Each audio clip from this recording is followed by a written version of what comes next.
Hello there. Today is Monday, the 6th of November, and here is what I learned from people during past week and what you can learn less than in 5 minutes. Using kids as an excuse.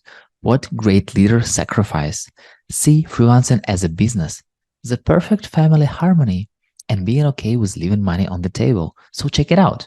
First, during a community live conversation, Andrew Claremont shared that he loves drawing, painting, and crafts because it was a huge part of his childhood and how he finds time for that now. I do love doing things with my daughter, drawing, painting, crafts. That was a very big part of my childhood, and I love doing that sort of stuff. And so being able to do that with her is probably like a highlight for me. Because I get to sit down and draw and color and do these things that I wouldn't have an excuse to do otherwise. And it reminded me of two things. First, if you have kids, go have some fun and you'll also be a great parent. And second, we live in a crazy society where we have to have an excuse for doing the things we love. So even if you don't have kids, go have some fun. Second, I'm an activator and a developer according to Clifton Strengths, which means that I see potential in others and encourage people to learn, grow, and improve while being a catalyst who gets things started.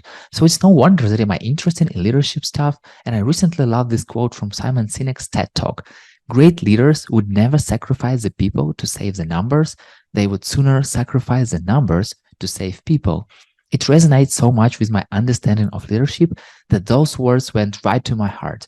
So if you are in a leadership position and you have a choice to make, I highly encourage you to do as much as you carefully can to save people. Third, during the Freelance Thrive conversation with Adam Faulkner, he shared with me a very important approach to freelancing. Running a freelance business and seeing it like a business. I did see it like that from the first day. I was always like, this is a business. In the UK, we have different ways of setting up a business, and mine is a limited company, which to me made it sound more serious. Obviously, it has different legal and financial obligations, but the point is, I was like, Creative AF Limited sounded much better than just Adam Faulkner person. It's not just that, but to me, it made it sound more serious. So I took it more seriously. Fourth, on Saturday, we were watching Trolls 3 movie with my family, and there was a Trolls boy band that crashed because they couldn't be perfect, and it didn't allow them to reach the perfect family harmony.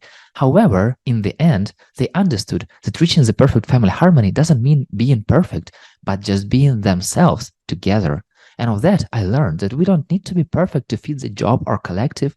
We must be our true selves to get the most out of our imperfections when connected with others' imperfections. Fifth, during the Freelance Sucks conversation with Tom Kozacinski, I learned a crucial thing about working on projects as a freelancer. A portion of your time should always be focused on finding new work, always.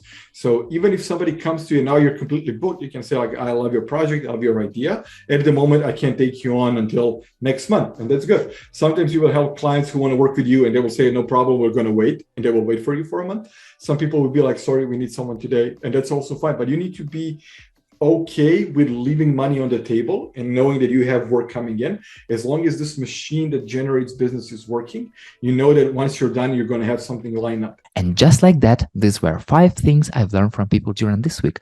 And what have you learned this week?